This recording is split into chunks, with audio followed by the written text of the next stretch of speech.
இன்றைய எபிசோடுக்கான ரிவ்யூ என்ன அப்படின்றத பார்க்கலாம்.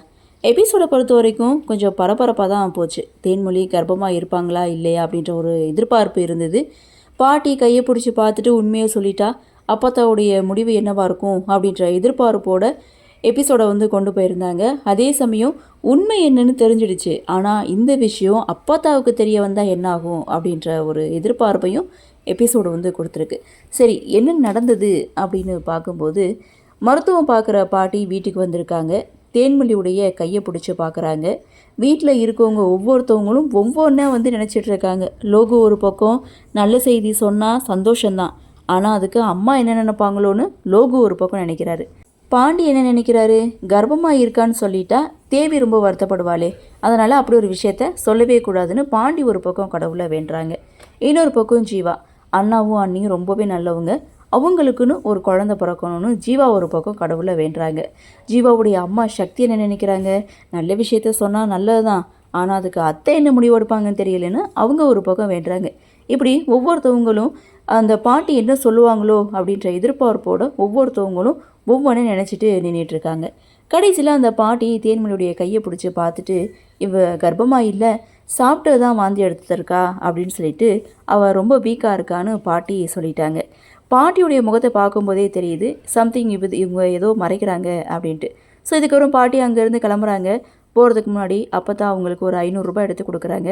நல்ல விஷயத்த சொன்னால் காசு கொடுக்கலாம், ஆனால் இப்போ தான் நல்ல விஷயம் சொல்லவே இல்லையே, அப்புறம் எதுக்கு எனக்கு காசு, எனக்கு வேணாம் அப்படின்னு சொல்லிட்டு பாட்டி கிளம்புறாங்க. சரி, இப்படி வெறுங்கையோட போனால் எப்படி அப்படின்னு அப்பத்தா கேட்கும்போது, சரி ஒரு சொம்பு தண்ணி மட்டும் கொடுங்க அப்படின்னு சொல்லி மீனாட்சி கையால் தண்ணி வாங்கி குடிக்கும்போது மீனாட்சிக்கு சைகை காமிக்கிறாங்க.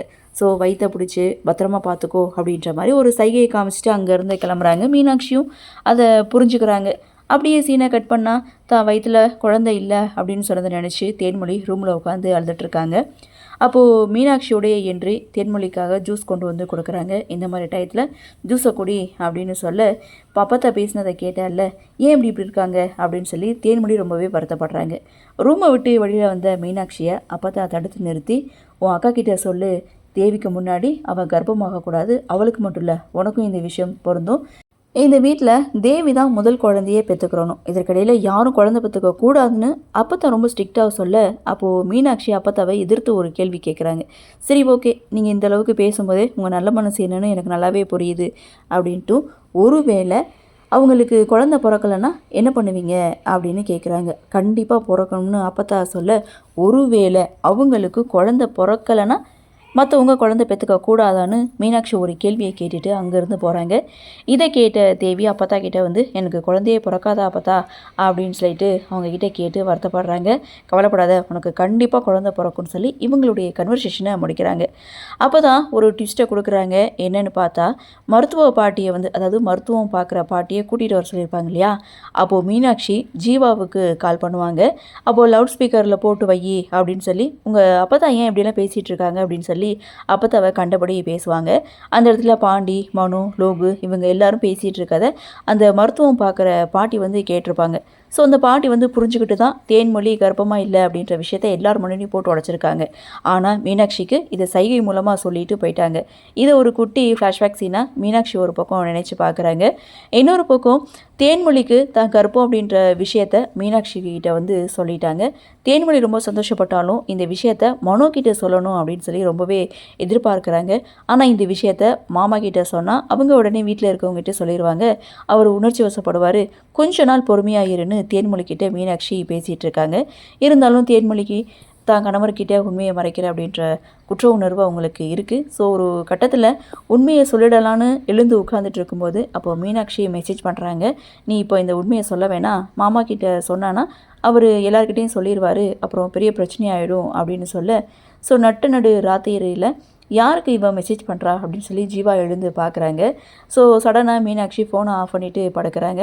யாருக்கு மெசேஜ் பண்ண அப்படின்னு சொல்லி கேட்க, என் மேலே சந்தேகப்படுறியான்னு மீனாட்சியும் ஒரு பக்கம் கேட்க, அப்படிலாம் எதுவும் இல்லை, இந்த மிட் நைட்டில் யாருக்கு நீ மெசேஜ் பண்ணிகிட்ருக்க அப்படின்னு சொல்லி தான் தெரிஞ்சுக்கணுன்னு தான் கேட்டேன்னு ஜீவா சொல்ல, அதெல்லாம் சொல்ல முடியாது, இன்றைக்கி நைட்டு எப்படி நீ தூங்க போகிறதில்ல, தூங்காமல் நீ உலண்டுங்க கடை அப்படின்னு சொல்லிட்டு நிம்மதியான உறக்கத்தோட மீனாட்சி தூங்குறாங்க. இதோட எபிசோட முடிச்சிருக்காங்க.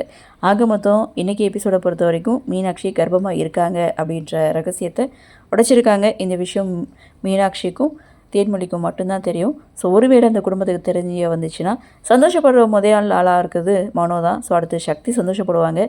அப்போ தான் என்ன ஆட்டம் ஆட போகிறாங்கன்னு தெரியல. சரி, இந்த விஷயத்தை எத்தனை நாள் மறைக்க போகிறாங்க, எப்படி சமாளிக்க போகிறாங்க அப்படின்றது தான் அப்கமிங் எபிசோடுக்கான ஹைலைட்டாக இருக்கும்.